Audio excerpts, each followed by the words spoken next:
Hello students, हम लोग प्रश्नावली 14.4 पे और क्वेश्चन नंबर 1 क्या कर निम्नलिखित कथन को वाक्यांश यदि तो का प्रयोग करते हुए 5 विभिन्न रूप में इस प्रकार लिखिए कि उनके अर्थ समान हो। यहाँ पे हमारे पास एक कथन दिया है, इसमें वाक्यांश किसका प्रयोग करना है? यदि तो का।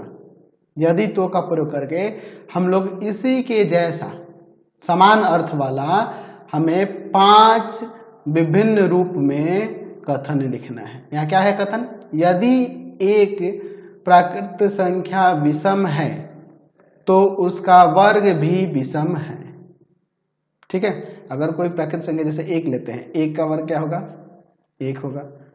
3 लेते हैं, 3 का वर्ग क्या होगा? 9 होगा। यहाँ पर 5 लेते हैं, 5 का वर्ग क्या होगा? 25 होगा। तो यहाँ पे हम लोग देख रहे हैं ये सत्य है। यदि एक प्राकृत संख्या विषम है तो उसका वर्ग भी विषम है। अब इसी के जैसा समान अर्थ वाला 5 विभिन्न कथन हमें लिखना है यदि तो का प्रयोग करके। तो हम लोग यहाँ पे ऐसे लिख सकते हैं। पहला देखिए, लिख देते हैं यहाँ पे, किसी प्राकृत संख्या के वर्ग के विषम होने के लिए, किसी प्राकृत संख्या के वर्ग के विषम होने के लिए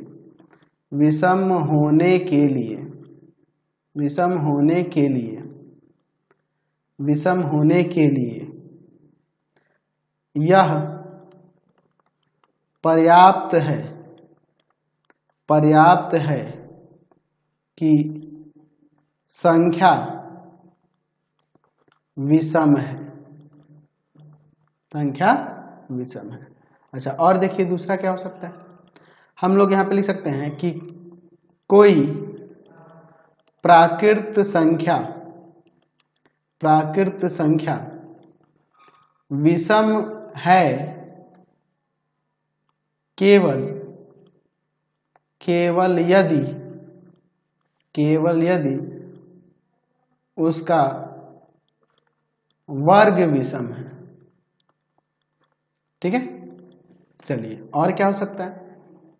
तीसरा हम लिख सकते हैं कि एक प्राकृत संख्या विषम है का तात्पर्य है कि उसका वर्ग भी विषम है। और क्या हो सकता है? हम लोग यहाँ पर लिख सकते हैं 4 नंबर में कि किसी प्राकृत संख्या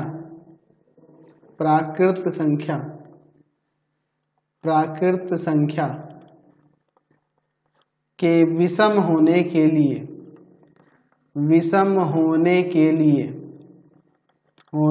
लिए यह अनिवार्य है कि उसका वर्ग विषम है। अच्छा, 5वां एक और लिख देते हैं। यदि किसी प्राकृत संख्या का वर्ग विषम नहीं है तो वह प्राकृत संख्या